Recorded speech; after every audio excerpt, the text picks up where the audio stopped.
Welcome to 𝐬𝐻UB, the center of your curiosities. Today, we're going to answer a question we've all asked ourselves at least once. Why do some countries drive on the right? Or rather, why don't we all drive on the same side of the road? Get ready to discover a fascinating story full of traditions, politics, and a touch of history. To understand why some countries drive on the right, we need to travel back in time. In the Middle Ages, most people rode horses, and there was a good reason for riding on the left side of the road.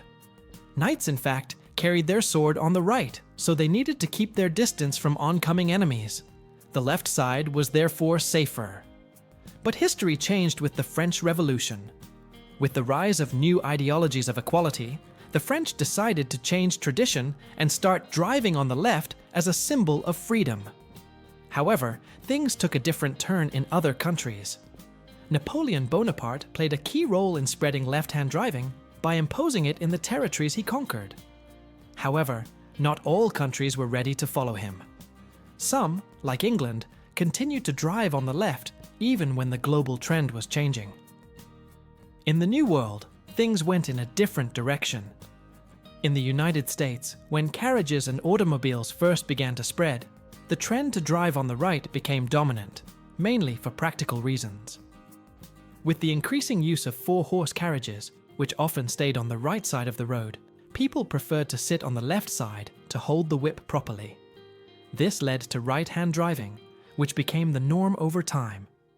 The big change, however, came with the introduction of cars. When Henry Ford began mass-producing cars in the United States, driving on the right became the standard. And since American cars were very popular, many other countries started following suit. But not all countries have conformed. Some, like the United Kingdom, decided to keep the tradition of driving on the left. The same is true for other nations like Australia and Japan. The choice of which side of the road to drive on depended greatly on each country's historical traditions and political influences.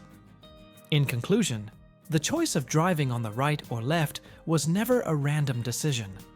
It is the result of centuries of historical evolution, political choices, and technological innovations.